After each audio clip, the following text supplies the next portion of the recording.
Okay.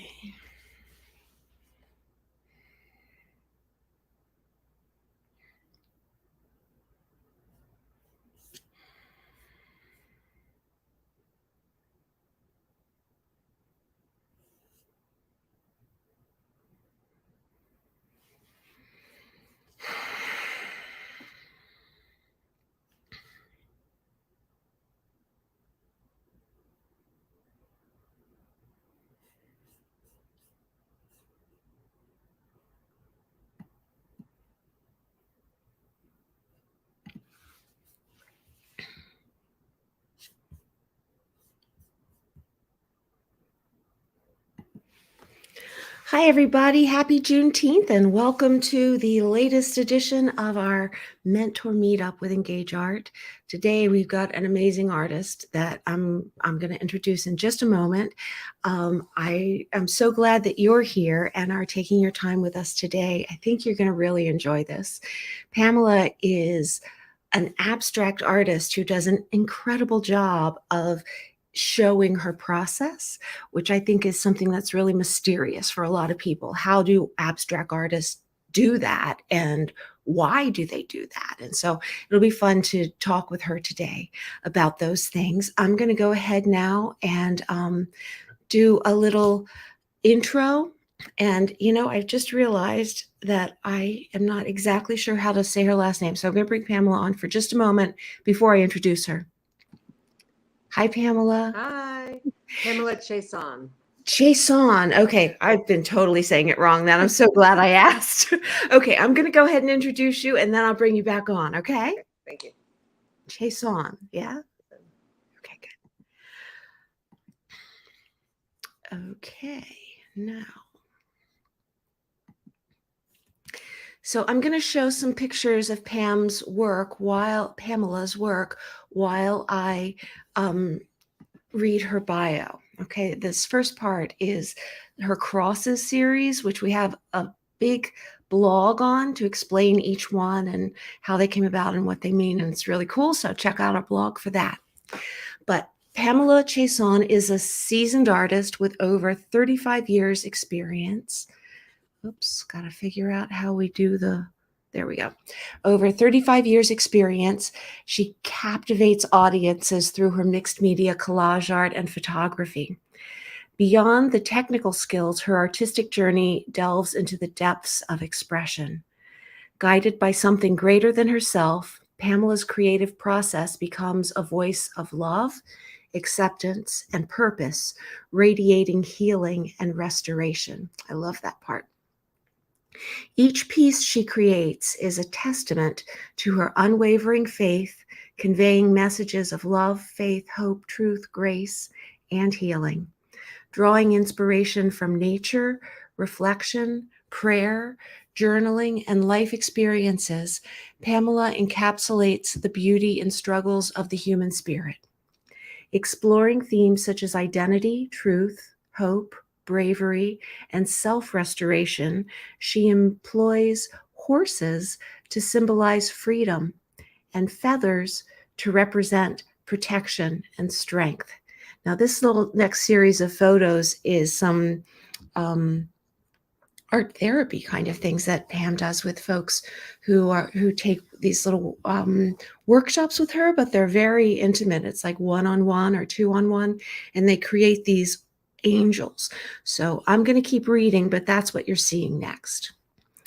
Pamela's meticulous artistic process involves layering paint, sanding, scratching, mark making, glazing, and collage. Embracing the struggle within each painting, she finds peace and trusts the process, resulting in something truly beautiful. Incorporating found objects and materials like rusted metal, birch bark, tattered Bibles, and vintage journals, Pamela combines them with acrylic paints, mark-making tools, spray paint, colored pencils, water-soluble crayons, ink, and more to construct layered meanings. Now, when Pam comes on, she's going to talk to you about the artwork that placed in the Engage Art contest called The Wings of Joy and Grace, and you'll see all of these materials that she uses and how she layers them into very meaningful pieces. Pamela's art is embodied of worship and a partnership with God to fulfill his purpose in her life. It serves as a reminder that art mirrors life, requiring courage, requiring courage to manifest visions and learn from missteps. Beyond her art, Pamela's passion extends to healing through her workshops, I just told you about, that combined collaged angel creation and massage therapy. She also supports organizations empowering individuals facing adversity, spreading love, grace, and hope. With numerous exhibits, exhibitions, awards, and features in publications like Art Doll Quarterly and Photographers Forum magazine, Pamela's art is a testament to the transformative power of creativity, resilience, and the inherent beauty and bravery. Through her vibrant and heartfelt work, she invites viewers on their own artistic and personal journeys, embracing restoration and the beauty within. And you'll find on our social this month all of the ways you can reach Pam, including her website and her social platforms and her Patreon. Etsy, website, Facebook, Instagram. She really has the whole communications piece down. So I think that that'll be interesting for us to talk with her about today as well. Okay, so without further ado, let's take that out and bring Pam on. Hi. Pam, I keep saying Pam. Is it Pam or Pamela? Pamela. Pamela. Yeah. I've been so careful before this to say Pamela, and now I'm talking online and I'm saying Pam. I'm so sorry. Okay. No, that's all right. That's all good. So thank you. Thank you for having me. Oh, it's so good to have you. I've really enjoyed your artwork. I feel like it's a gateway. I think I told you this. I feel like it's a gateway for people to be able to understand our abstraction in art and have it be understandable. You know, it's like a way for people to begin to appreciate that type of art more. How do you feel about that? I don't know if that's a good thing to say or not. Oh yeah. With abstract art, there's I don't know, it's like a process that frees you up because I do the abstract part, the painting, the backgrounds, and that's the beginning of the process. And then it prepares me to put the message that I want on the top of the canvas with the birds and the fish and the horses. Yeah. So it's definitely when you do abstract art, because there's no right or wrong, it's just what comes from within. So there's no right or wrong, but sometimes as artists, we'll be like, oh my gosh, that's wrong, or oh, that doesn't look good. But it's not about looking good or looking bad. It's about expressing something that's coming out. Yeah. So when you say it prepares you, I know in a lot of the things I've read that you've put up different places, you really talk about the preparation being internal. Yeah. And there's also in the images we're going to see in a few minutes with the Wings of Joy and Grace, there's also a lot of external preparation, right? Can you talk about that sort of confluence? Like, how does the internal and the external preparation work? Okay, so the internal part is that's the prayer, that's what God's bringing up in me to express.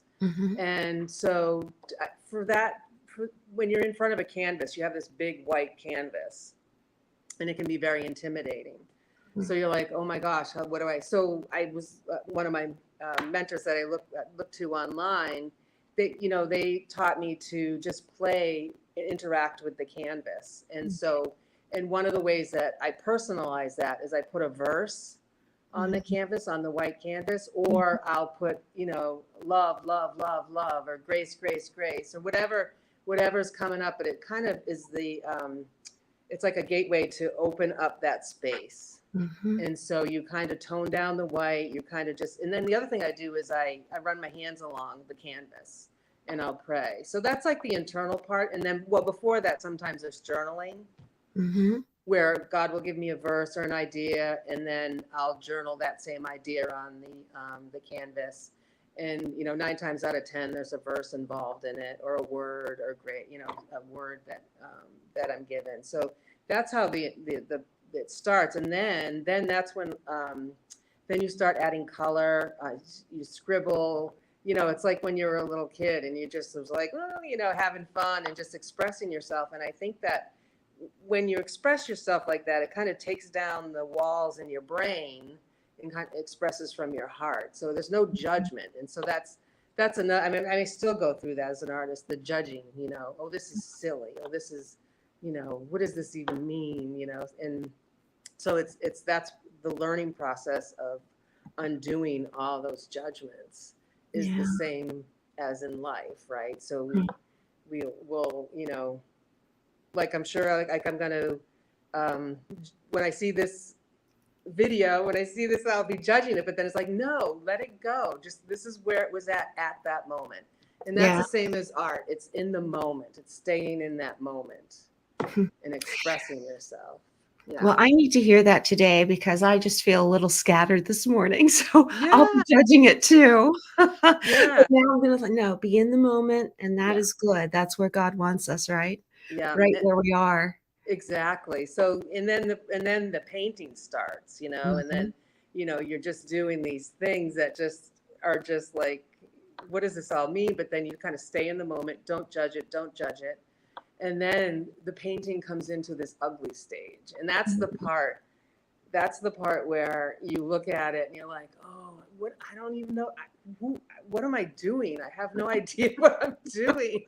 I'm not an artist. I just, you know what I mean? Like, so there's like, and that happens, to be truthful, that happens almost every painting, but that's the point where you say, okay, and then you start, being okay with it and just kind of, glide through it and understand that it's not the finished piece. And then you're like kind of lifted on the wings, right? And then you start, and then it just goes off into what it's supposed to be. And then I sit with it on my wall. I have a painting wall over there, and so each of those stages too, I kind of sit with, like, so I don't do beginning to end in like a few days. It's more Yeah. like a few weeks and sometimes even months. Yeah. And but it gets to that stage where it just unleashes itself, and it's like, oh, I get it, and you're just like lifted in this moment. It's like a meditation, and it's Mhm. prayer, and it's all those things that just ground you in the present with God, So it's a beautiful process. Yeah, As you're talking about it, it makes me think that it's sort of a metaphor for life, exactly. like the ugly stage. Yeah, Like, what am I even doing? Yeah, yeah, these are all things that we talk about when we talk about our own personal journeys of life, our faith journey, but also just our living journey. yeah. That's that's interesting. Well, how about if I go ahead and pull back up the PowerPoint Okay. and go through the images that you sent me about the wings of joy and grace, and you Okay. can talk about it instead of in the abstract, in the specific for that painting. Does that make Okay. sense? Yep. Yep. Okay, so I'm going to add this. Look at that. Now, when you're looking at it, can you tell me, do you see where it says the slide number, or is that invisible for you? Does I it don't say see it. slide 16 at the bottom? I don't see it, but I don't have my super strong Oh, no, reading. no. You'd No. see it. It's big Okay. on mine. I just wanted to make sure that was just a presenter thing and that I wasn't messing something up for the viewer. So, okay, so I know that this piece with the blank canvas is really important to you. Tell Yeah. us. So I was putting up the canvas and I was starting, the blank space, and I was praying and running my hands. And then I didn't realize until after because I was shooting a video of it, and this cross, this shadow of the cross was shining through the window, and it just kind of just like it made me weep. It was just a Mhm. beautiful moment, and the importance of this piece was Can I give you a little bit of my history? So I gave up a son for adoption when I was 18, and I went to center for women, unwed mothers, and so I was there, and there's a big history of all that. But this is the moment where I wanted to give back to that community, and so this was kind of the journey of this piece, and the finished piece actually is hanging in their foyer there. That's And a friend of mine, she bought the piece, and I did the art, and she donated the funds for it, and we were able to place that into that community. So to start the piece off like this, it was kind of like a full circle moment. So it was a beautiful thing. Yes. Yeah. And this is some of the scribbling that I was referring to. You're just kind of freeing it up, and just kind of going through and just having fun with it, and kind of releasing those inhibitions, and just kind of being one with the canvas. Yeah. And by the time you're done, this is completely invisible. Yeah, so there's bunches of layers. Yeah, yeah. So many layers that these early ones don't really, you could not deconstruct the painting and find them almost. So there's really no inhibitions, because this isn't going to be it is part of the meaning and part of the process, but not part of the visual finished piece. Is that right? Correct. And are you sort of conscious of that as it's happening? Repeat that question again. Sorry. The way that this is not going to show at the end. Right. Is that something that you're conscious of while you're doing it? No, because it's kind of like it's just, I'm not thinking about the end result quite yet. So it's just kind of just going with the flow kind of thing. When you start going down, you start putting color on and stuff. Then you see something like, oh, I like that little thing there. So you got kind of work around that or stuff. So that's when I become, yeah, I think I want that in the finish. I want that to show through. And then the more layers you put on too, you can actually, I use a paint scraper tool that you can scrape through some of the layers of the paint, but you have to be careful, because this particular, when you're on canvas, but when they're on boards, you can be a little more aggressive. But yeah, so at this point, it's just, just getting one with the canvas. Yeah. And here's, starting to layer some colors. And it's nothing. I mean, it's like nothing, right? It's like this. Well, it looks like I can see some of the scribbling, but it looks like you've probably put white over that and maybe done some sanding. And like, this is a really physical process of layers. Pardon me. Yeah, it's fun. And it's when you start doing this, like when you're going through this, you're like, sometimes you start questioning, you're like, oh my gosh, where is this going? But you just have to kind of ride through it, just keep on riding through it, and not getting stuck in what you see, because that's not the finished product, And do I see like evidence of bubble wrap here? Oh yeah, there's bubble wrap. I use these stencils that sometimes I spray paint through, and yeah, different things. And if you see those all the colored panels, the paper on the side there, that's actually so if you have leftover paint and you're scraping paint off or anything, you kind of just smear it on these little panels. And so eventually I'll, take those off and maybe cut them up for backgrounds or something, more collage materials. It's just a way to not waste paint. Yeah. And paint. Yeah. Paint's expensive. The good stuff, at least. You see here more the layers going on. Starting to get a color palette going. Yeah. And more texture. Yeah, more layers, and then I start going back and putting like I'll start with the white. I'll go in with the white to tone it down, because I'm putting, after all this is done, then I go and put the color collage on there. So I don't want that to be too, and I don't want that to compete with the background. So. And you're doing it in like a painterly way. You're not like coating the the canvas and over top of everything, but you're doing it in a very sort of dappled way. I don't know how Yeah, to explain yeah, that. yeah, pretty much, yeah, yeah. Sometimes on the boards, like if I'm on like the 12 by 12 boards, I'll Mhm. layer paint because I know I can scrape through it more. And so I do that on the boards, but on the canvases, yes, it's more of a, yeah, kind of Sort of a moving around with it. Yeah, yeah, yeah, cool. yeah. Now, is this the beginning of collage, or are we still painting? Nope, this is still painting. Yeah, this is all still painting. So So I interesting. put the white and then I go back with more color. Yeah. And it looks like decorative tools, like the scraping down, like or combs or something. You're using different ways to sort of put the paint on the canvas. You're not Oh just using yeah, a brush, right? right. Yeah, I use my hands. I use you know, the different paint tools, all kinds of different things. Yeah, stencils and So yeah, cool. yeah, it's fun. Now this doesn't even look like the same canvas, right? Right, right. Yeah. Amazing, and so much depth to it, and this is still very, um is this still very intuitive, very nonlinear? Yep, yeah, yeah. And I know that I want softer colors too, so I'm leaning towards that a little bit more.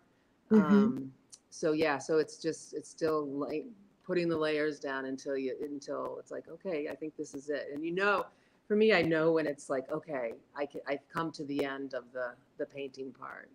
So that's Okay. always like, get it. And then I look at something like this and it's like, it's just a reminder just to stick with it, whatever it is, because everything's a process, and the same with life, like you were saying.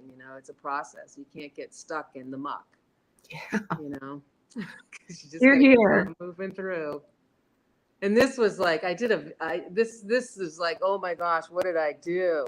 this, this big thing in the center. I'm like, oh no, what did I do? So I was like, okay, you always So have white. You always this have is white. so this is the ugly duckling stage? Yeah, yeah. This was like, oh my gosh, yeah. So, and then I go back and when I'm finished for the day, I usually will take a photograph of Mhm, the what I've done, mhm. and I'll go home. And then right before I go to bed, I was looking at my phone or whatever, and I'll go to that picture, and then I'll just kind of like look at it and like just no words or anything, just kind of look at it and see what comes up and where I want to change it or what I want to do with it. Mhm. And I'll go back and I'll through one of my apps, I'll kind of do a rough image of what I'm going to be putting on it.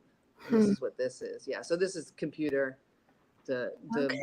yeah, Sort of with your finger or something, or s yeah, yeah. It's just kind of a rough thing of like, okay, yeah, I think, we're yeah, gonna head in this direction. yeah. And this whole time, you're sort of revisiting the reason that you're doing this, the purpose, the verses or the words, that keeps being part of the process, or does that sort of end in the earlier layers? Yeah, so I'm thinking about it when, like the colors that I want to be using on the collage part. So I'm Mhm, thinking about what colors I want to end with on the canvas. mhm, So I'm thinking from aesthetic point of view at this point with the paint, and then when I start the collage, then it's all about the color combination and the expansiveness of what I want to do with the wings, and so it goes mhm, into a little bit of the technical part mhm. with what when the bird's going to be laid down. Yeah. Very cool. Now, where are we here? So this isn't quite finished. This is still a process. On that last slide, I think I misordered that one, but Oh, I okay. think yeah. So I think that was That closer comes to the after this. yeah, yeah, Okay. Sorry yeah. about So that. this was no. I see. Yeah. So you see how the top, and then I took it to the bottom. Very cool. Yeah.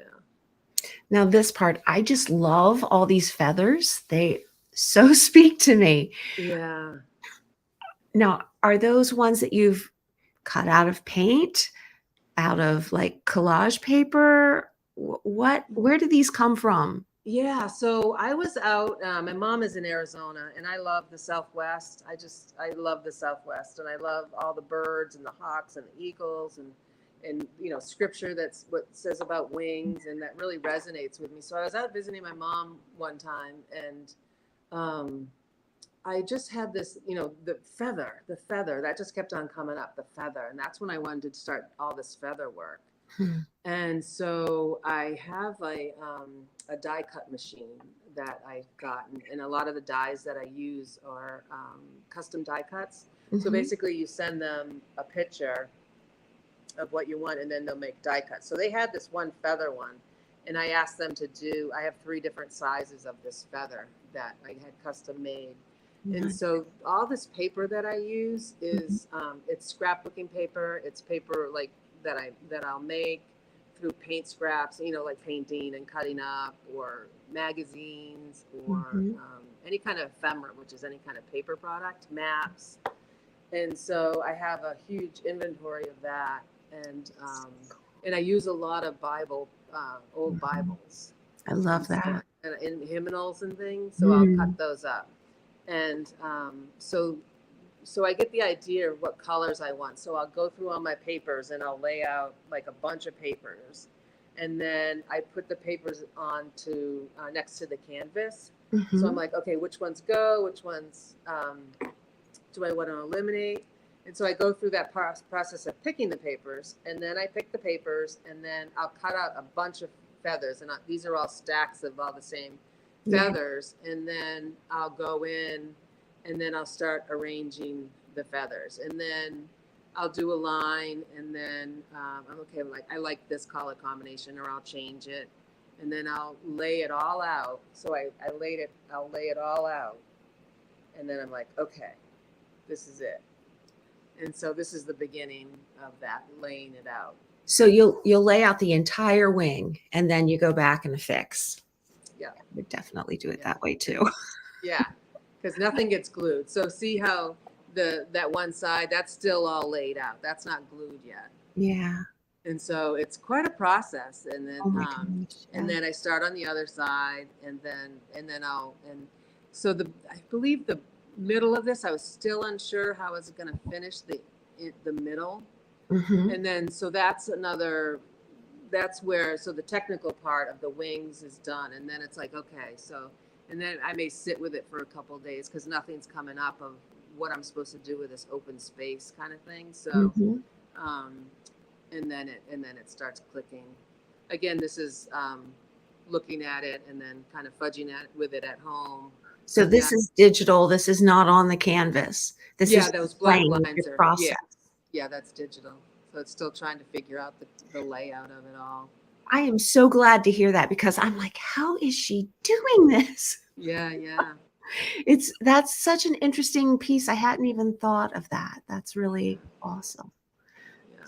So now you're starting to glue. Is this the Yeah, idea? I think but no, because when I glue, I think I mislabeled. I did So we're going another, back and forth. yeah, And yeah. forth. Sorry That's about that. fine. No, it's all laid out. So I don't, like, I don't take it off and then Mhm, bring it back. I take off mhm, I take off like a couple of rows of feathers, and I'll glue mhm. them and then come back because I can't, I'll take off sections of them Yeah, it's and too then go hard to back keep and it all glue. Yeah. together otherwise.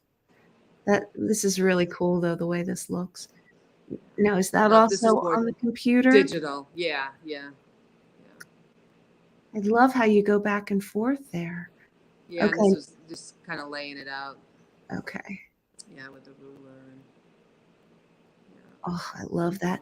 yeah. So once the feathers go on, now look at all the words on those pages. So those are hymnals or Bibles or Mhm. newspaper or something like that, right?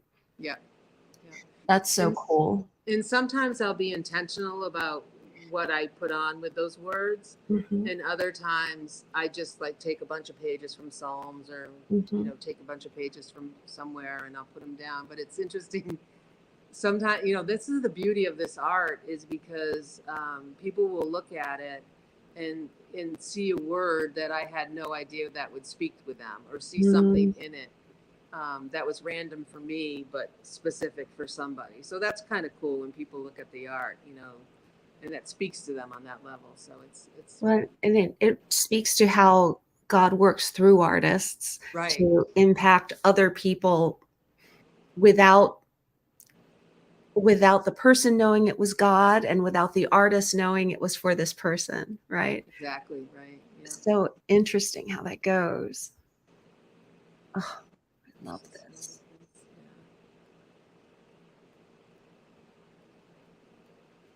So here's where you have it up on the wall waiting, right? Like Yeah. looking So at it actually, for a bit. what? This piece, I think I did take the wings off because, yeah, I glued it. I do my process a little different now because I used to put them up on the wall and Mhm. glue it down, but now I figured out a way because the canvas, I put a board under the canvas on Mhm. the table, so um, I leave the feathers on it, and so I'm able to press down hard. It's just it's a little different process that I do now with how I glue them. But yes, I did take the feathers off and then put them back on. And here you can really see that there are rows of word stuff and then rows of color, right? Mm-hmm. Yeah. So some of the what was the so the Bible pages, represent God's promises for all who believe, and then there's when I'm done with a piece, sometimes the rows were specific, but 5 rows of feathers on each side, 5 rows of the color, and 5 rows of the Bible pages is represents grace. So that was You intentional. Yeah, you have a lot of symbology in yeah. all of your work, right? How did that come about? I think that was part of the well, when I create art, I don't want it made it personal for me. And Mhm. one of the pieces that I did when my husband died, I have it up here on the wall. I used wings, and I used the three, and I used our ages when he passed, and so I think that just became part of how I wanted to um, create a message in that, Mhm. personal message. Mhm. And so I'm not a painter. Like, I can't draw like a horse, or I can't draw, like intricate things. So I Mhm. think the symbolism was kind of born on how to express myself, Mhm. because I didn't know how to, I wasn't a realist person who painted or anything like. So I think the symbolism came as a way, again, as for me to express what I was trying to say. And Yeah, yeah, more meaning. So, would it be possible for you to sort of show us your space and maybe go around to that image that you painted for oh your sure, husband? yeah, yeah, I think I've seen pictures of your studio, and I think it's so awesome. So I think yeah, other yeah. people would like to see it too. I would love to talk about the piece I did. So when I had my first show after my husband passed, I was creating all this art, and this one piece that the whole show was called Restoration, and Mhm. there was this one piece that I did that that represents the 6 years of grief that I went through. Mm. And I just love the piece. I mean, I look at it, and people look at it today, and just a timeless piece that kind of really, really just, I don't know, just made me who I am, kind of thing. The Mm. experiences that we go through, Yeah. either bad experiences, but if you're in it with God, He brings it and restores it. So this Yeah, piece, that's really interesting. It's yeah, like our life experiences make us who we are, but our ability to make something of them, to express in a way that has personal meaning, also makes us who we are through those experiences almost. oh So that yeah, exactly. yeah. Yeah. So the reason I got this studio was Mhm. I was doing some art at this local shop, and this woman I became friendly with, and she was a writer, and Mhm. I talked to her, and she was the first person that had my art in her this type of art in her store.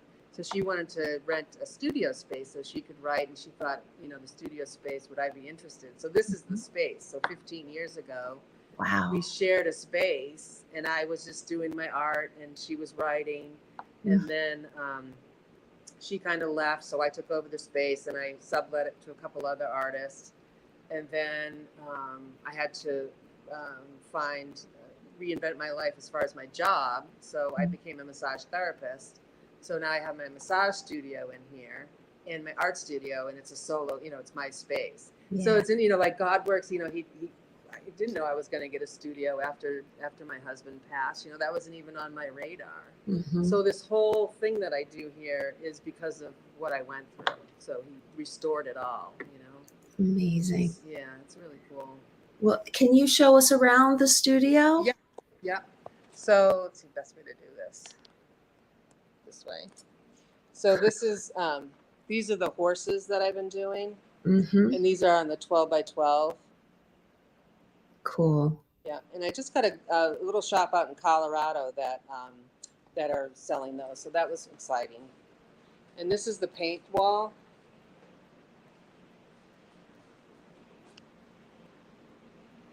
So I'll put my canvases on there, and then I usually work in I'll work on several pieces at a time. So I have, I like to do that because if I get stuck or if I wanted to sit with it for a while, then you just switch paintings and then you don't get stuck as much. You just kind of keep on moving through things. So this is my painting wall and that's the die cutter that I was referring to right there. And I have all the dies. This is another space that I have. So it's just a bunch of stuff, right? It's paper, it's stamps, all my papers. There's all my old books. And this is another creative space I have these are for the smaller pieces where I work. So these are fun. And let's see. Yeah. And then I'll show you. So this is kind of the gallery space.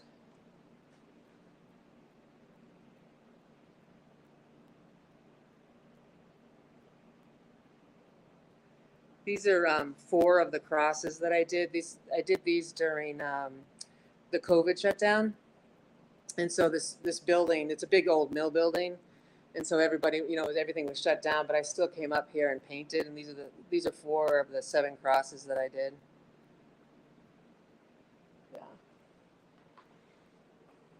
Yeah, so that's my space. And let me just show you this. This is cool. So I'm working on a fish. So I'm in the process of laying this down, all the colors down. And that's what the vertical ones are. And you see the fish over here. That's one of the finished pieces. And then that's the piece I was referring to that I did after my husband passed. So it was me, my husband, and 2 of my boys. And you can see where those tape measures indicate the ages that we were at. And then the 4 houses represent each of us. And then my husband in heaven. So that was that piece. And then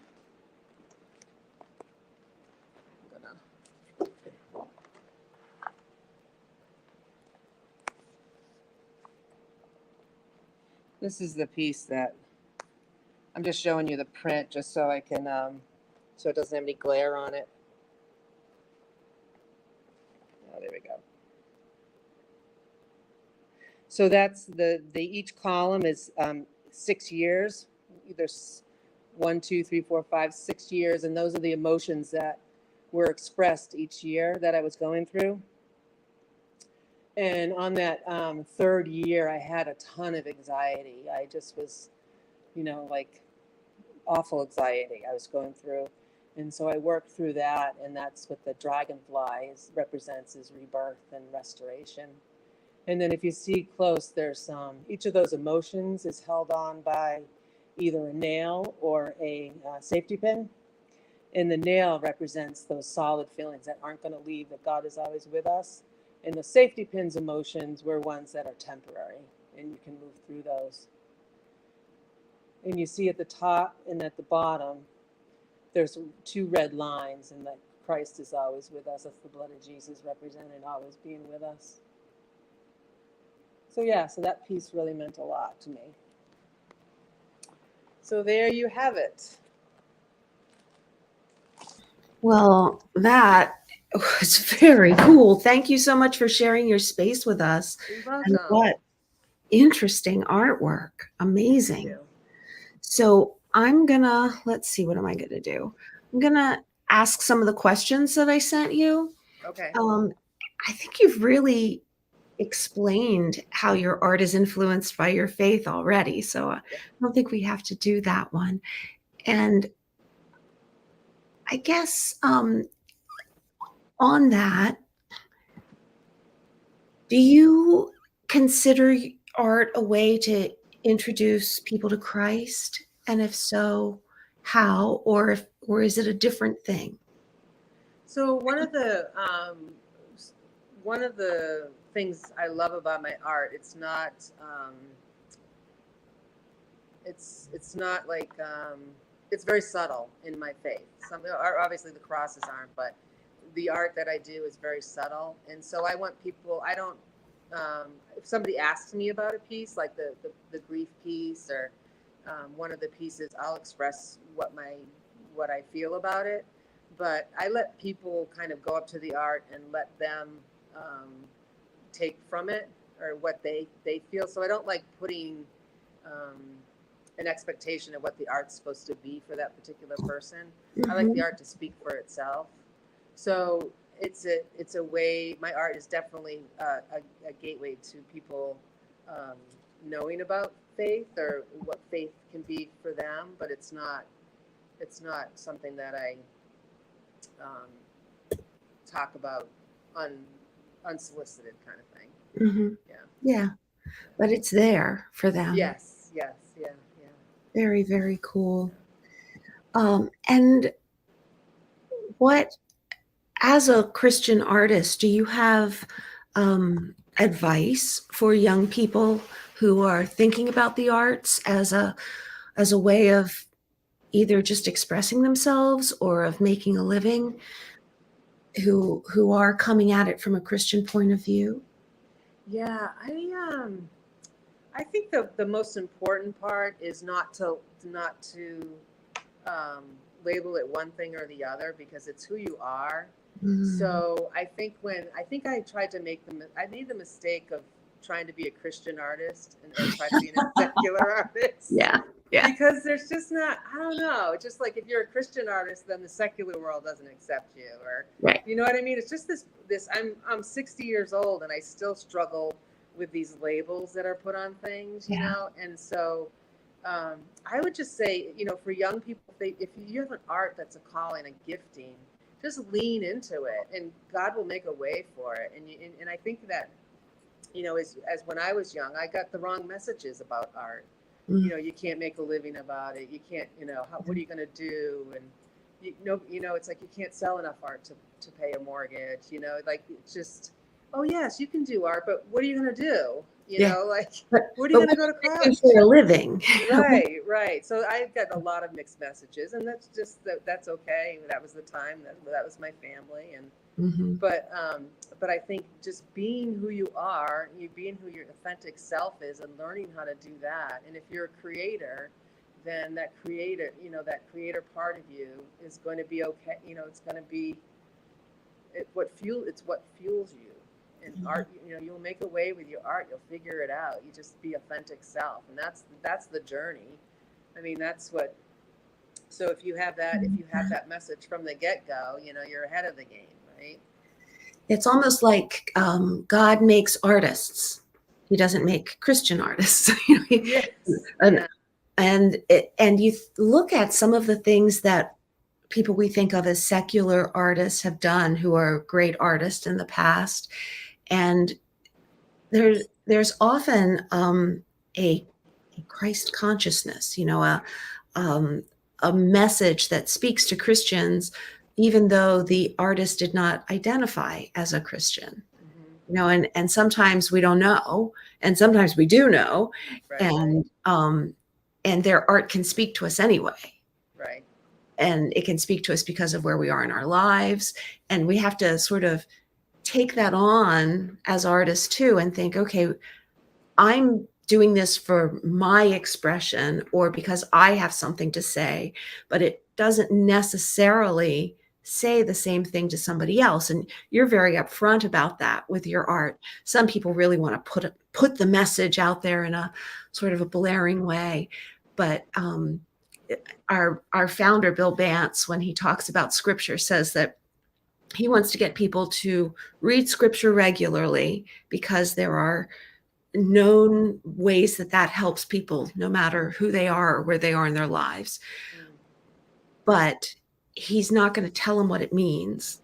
Right. He wants them to read it, and then he trusts God to do the rest.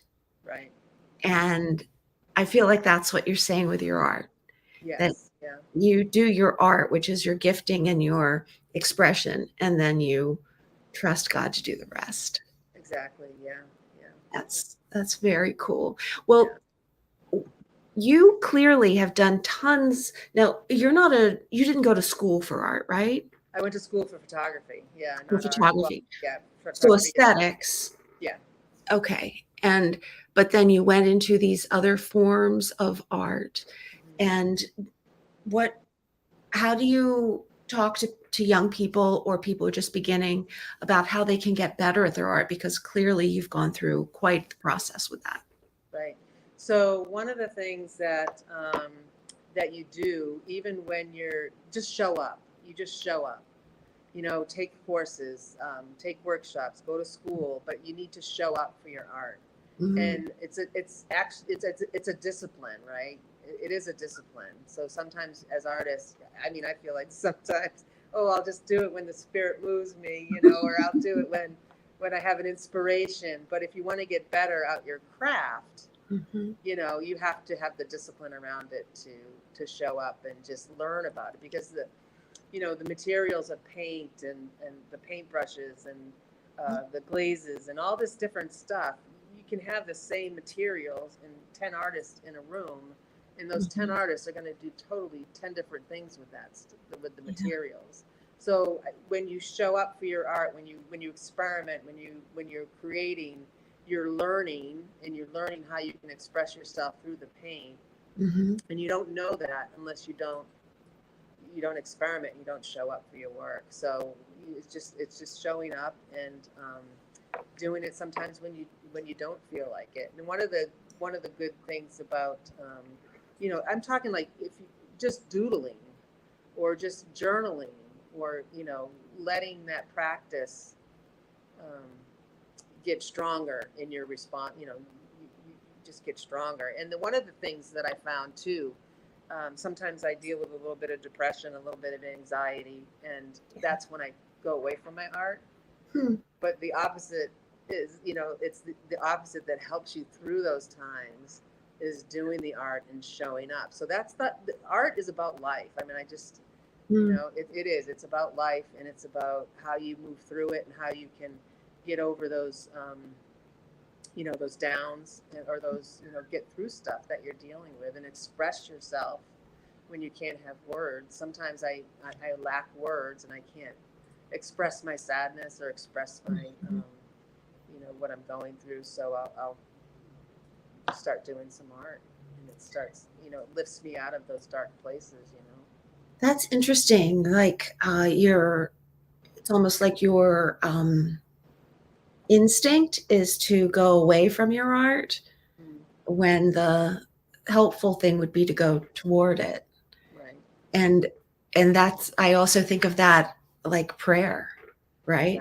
When you're just feeling so down, oh, I can't possibly pray now, but that's exactly what would help. Right. There's so many things like that where we go to a place that's not helpful when we have these tools that would help us. Right. So interesting.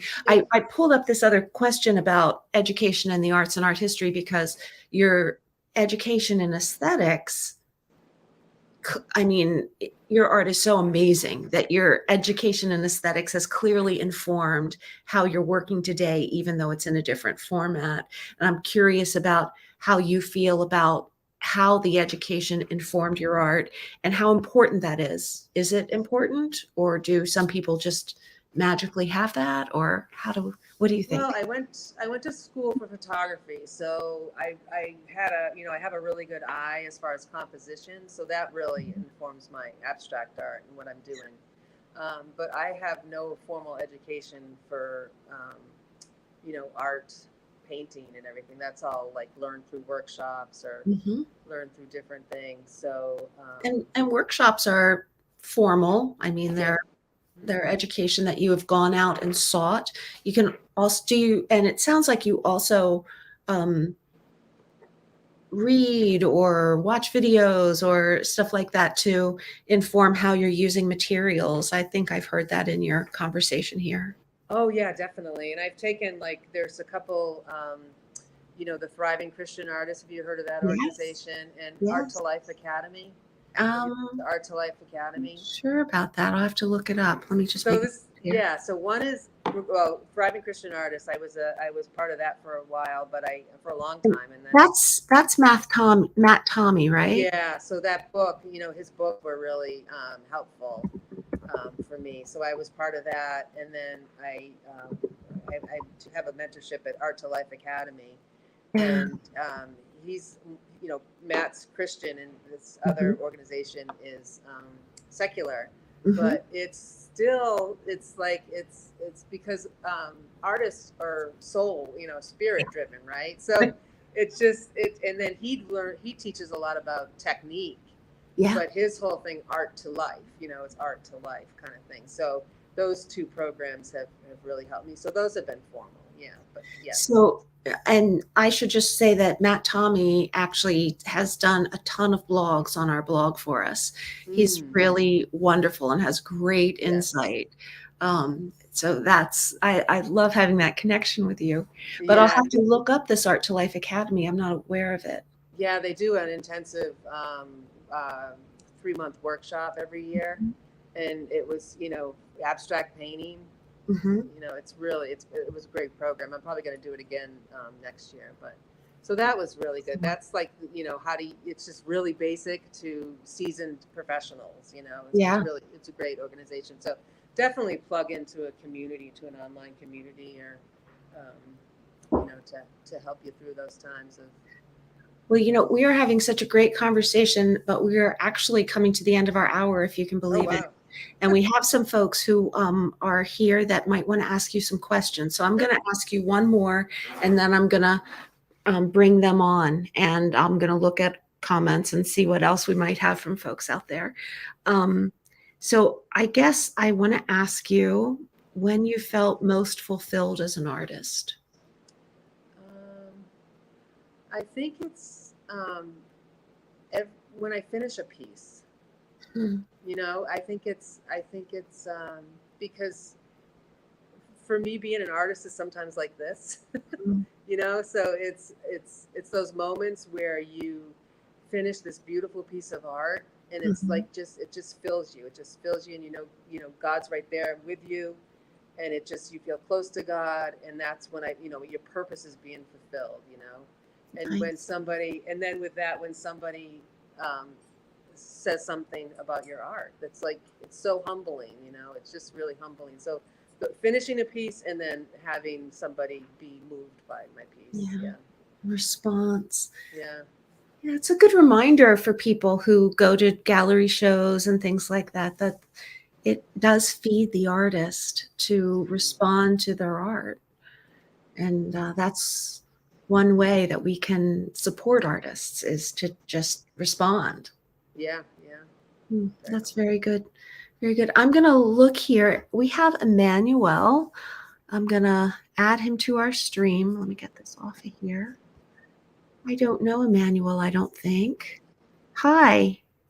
Hi. Uh, Emmanuel, can you unmute so we can hear you? Well, you're muted, Emmanuel. Could you unmute yourself? I tried and it wouldn't let me. Okay, good afternoon. Good Good morning. afternoon. Where are you joining Yeah, us from? from Nigeria, Lagos, Nigeria. Oh, nice. Welcome. Welcome Yeah, from halfway around the world. I'm Fantastic. re- I'm really glad to join this program. Oh, I'm you. really glad. This is my first time. Oh, wonderful. Well, are you an artist? I'm from Nigeria. I'm a Nigerian. For Are that's West you African. are you an artist? No, no, no, no, no. No. Yeah. No. Okay. How did you Mm. find out about our little interview today? I think you guys sent me an email regarding that. Well, Yeah, notification. wonderful. And um, do you have a question for Pamela? Yeah, I sent it to the private chat. I I don't know see, if you and have read it. I have seen this here. Some of the questions you're asking are about the lines and the elements of design and that sort of thing. And I'm going to say that you can look those up on the internet. We don't need Pamela for that, but she Okay. has done a lovely job with describing some of her artwork. And you're asking how you would describe an artwork to someone who's never seen it. What elements of this painting seem real? What adjectives would you use? What verbs? Were you talking about a specific artwork or are just any artwork, like Any artwork, yeah. how to describe to someone who's never seen an artwork Mm. what it is about or what it looks like? Which one? Do you want to know the meaning or do you want to know the aesthetics? Let me say something here before you go out. Our own English is somehow different from the. Hello, can you hear me? Yes, we can hear you, or we could hear you. Hello, can you hear me? Yes. Okay, sorry for the network. We are in Africa. The network Yeah, is not that's that the way it stable. goes. So sorry about that. No problem. The question, I'm into photography. Are you getting me? I'm into photography and a little bit of artworks. Are you getting me? But that's the wedding photography and feed photography. And the reason I joined this program or this is because of I want to showcase I get my works for the whole world to see and for the engaged art to see. I'll be trying to like participate in some of your questioning and your this thing for sometimes your like to send in my works just to pass, but I'm not lucky. Are you getting me? To have been among maybe the top winners. I like yeah.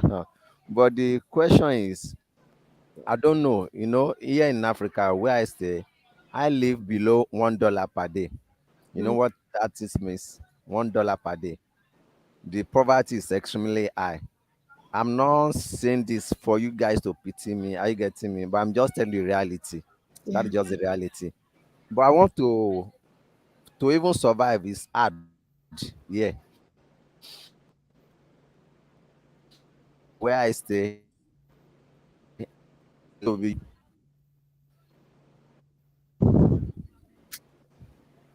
hello. Unfortunately, Emmanuel, you are Okay. coming Yeah. in and out. So we've heard you're living at a from very little means. You Yes. don't have Yes. a lot of money, and you Yeah. want to be able to exhibit your work. Yes. Yes. Yes. And so I'm putting that together with what you wrote, and I'm wondering if if what you're asking is how to talk about your artwork, how to write Yes. about your artwork. Yes. Yes. Okay, Pamela has been very successful at that, so I'm going to let her talk to you about that. Okay, Okay. No and then problem. I can add in if you want because I've read all of the Okay. entries. So Okay. No I'm problem. Thank you very much. have a real sense of what works and what doesn't. But go ahead, Pam. How do you I write? guess the social media is, posting on social media. Do you have access to like Facebook and Instagram and those kinds of things? He should. Do you Yeah. have? Yes, I'm on Facebook. I'm on Instagram too. I'm on Yeah. Facebook and on Instagram. So Instagram is probably your stepping stone to getting your artwork out there and learning how to Okay. use Instagram and with the hashtags and just keep on posting. That's just like showing up on your social media. Just keep on, because that's kind of like your marketing that you're going to be doing. So learning how to be, showing up every day to do your Instagram posts, interacting with people that post. But one of the ways that you can reach outside your community is like hashtag engage art, hashtag photos, whatever you take your photographs of. So just learn a little more about how to use your hashtags, and then just keep on showing up on social media. And it's a process, just like creating art is a process. You just have to keep on having the discipline to build it. And when you have that discipline, build, it's because God's gonna bless you with your goals and what you want to do with your art. You just got to keep on showing up. Yeah. And that's such good. And there's Pamela coming in with her marketing brain, which I think she just has naturally and she doesn't even know it. But this idea of continuing to post and not just start and go, oh, well, I've done it for a week and nobody said anything, so I guess this isn't working. That's not how social works. You have to be very consistent. Oh, we lost him. I hope he's still watching. You have to be very consistent. And Pamela, you do a great job doing all these little videos and stuff for what's coming up and what you're excited about and which one you got into, which show you got into. I found those very effective in your work. Yeah, thanks. That's I'm not, I do try to do that, but then when life happens, you kind of, because social media is tough, it's to post and then respond, and then to have the words to respond, and because you want to show up authentic, and so it's a whole different mindset than creating art. It's like, again, but it's a discipline. It's a learned discipline of posting. So it is a discipline, and that's something that has, you've been talking about being disciplined in coming into the studio and working. Some of the things that you do that are repetitive, which can be prayerful and can be a time to let your mind do its thing. But it can also just be boring, right? But you still have to do it. Yeah. And I do the writing and for the Engage Art social, and I'll tell you, it takes time. Yeah. Especially if you want something to be meaningful. And that's a little bit of what Emmanuel's talking about too. How do you write about a piece? And I'm just going to plug in here for the Engage Art workbook, which we created. And there's the Unit 3 is about how to look at art and think about art and talk about art and about other people's art, which is really helpful, and looking at how other people talk about their art or write about their art. And then it goes on, I'm not sure if it's Unit 4 or Unit 5, but it talks about writing about your own art, like how to go through that process. And I'm sure that there are incredible people who are just articulate and can draw the meaning out at the end and write it all out. But most people aren't like that, especially most artists, I don't think. They have, when you're really gifted in a visual language, often you're not as gifted in verbal or written language. So what the workbook does is it works with you as you go through the process of creating, just like we went through all your process shots today, and about how you were thinking, what you were thinking, why you did this, why you did that, and have you, take notes and think about it the whole way through, and then sit at the end and reflect and be able to use the information that you've gathered to write something that is authentic and true and meaningful. And there are tons of great examples on the Engage Art website because we require that of the entrance. So you can go through and see how artists have done it, see which ones speak to you. And then that gives you a way to understand how to talk about your art in a way that works for you. Right, right. And one of the things is that just a little technical help is I don't write my posts when I'm on Instagram. Like Right. I write them on my notes, Yeah. and then I can edit it, sit with it, and then don't try to write a post from scratch on Instagram. Yeah, write it on a note. And then the other key word is be vulnerable. You're being vulnerable with creating and showing your art. And Yeah. now, it's helpful to connect to people when you're vulnerable, um, when you're writing the words. So that's another challenge that we have because we have to be, you want to be vulnerable for Yeah. people to respond and authentic. That's, Yeah. that's hard. Yeah. That's hard. But I agree with you. When I do social, um, we do it in a Word document or a Google Doc, and we have different types of posts that we want to do each month, and we write them out, and we look at what holidays are that month and what events are happening, and we often will try to pin some of the social to something larger in the world. That's another way to do it. And also on Insta, you can use hashtags to help you come into somebody's consciousness who wouldn't have looked at your art otherwise, because you're pinning it to something else that's happening in the world and you're using that hashtag to get their attention. Exactly. Yeah. When they search, they search and they find you when they wouldn't have otherwise. And then, find what we like to do at Engage Art is we use the artist's work that enter the contest, and we use that behind scripture, and we use that to illustrate different things, and we use it everywhere. And that's part of what we do to show ministries that the arts can be super valuable to them, and also to promote our artists. Yeah. You see something that you love in our social, you can click on a link and go and learn about the artist, learn about where to buy their work, learn about what they were thinking, see other views, see other pieces of theirs, go to their website. There's lots of extra that you can go to through our social, and other artists can do that too. That can be part of their own marketing piece. So I hope that we have helped Emmanuel here. And I appreciate you being so open and willing to talk about your process, Pam. Thank you. I'm going to go back to our I'm just going to run through the end of these. We just didn't even get there, but that is the finished product, and it is spectacular. That's finished. That's the finished That's one. the finish. Sorry, this is not quite finished. This is the finished one. Yeah. And then I'm going to go on. I don't think I even was able to, so beautiful. And then this was your verse, right? Yeah. With the blank canvas from the beginning. So beautiful.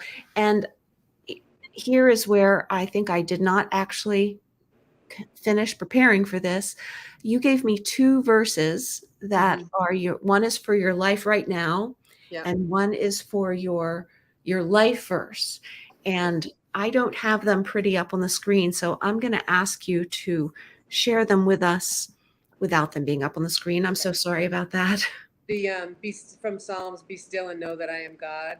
I recently started centering meditation, and it's focusing on a verse and or focusing on a word, and then going into just this meditation prayer. Yeah. So that verse has just been be still, it's just really a wonderful verse and very comforting. The other one is Isaiah 40:31.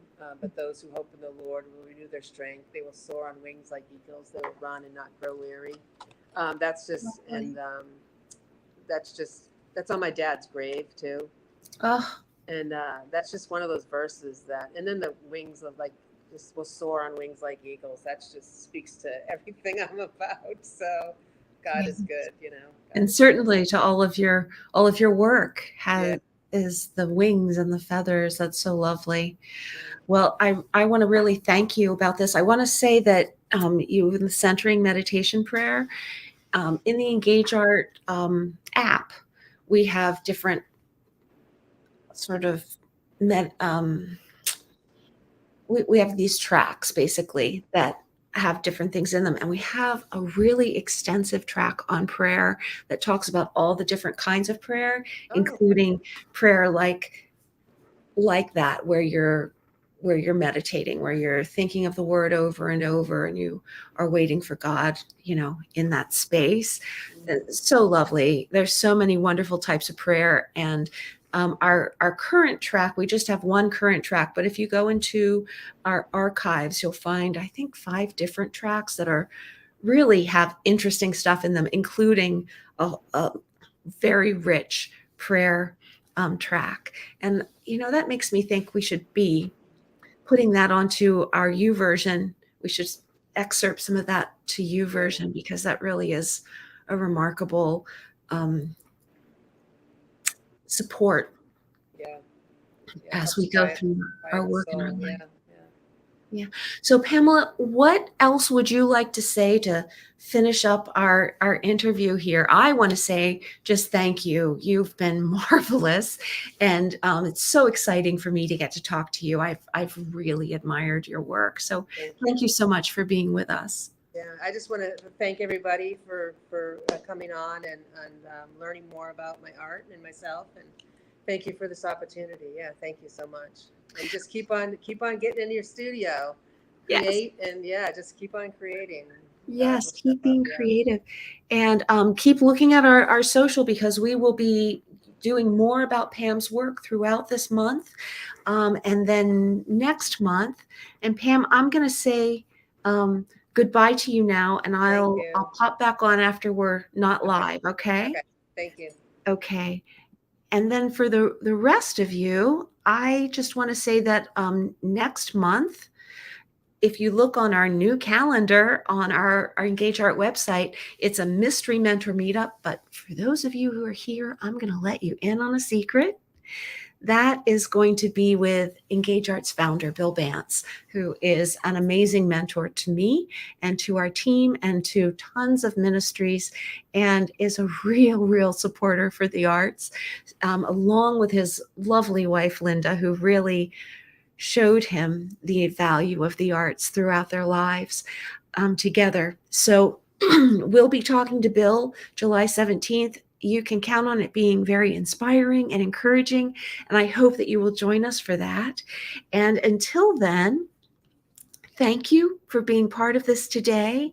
And also, I hope that in some way, somehow, today and every day, you can engage culture, engage scripture, and engage art.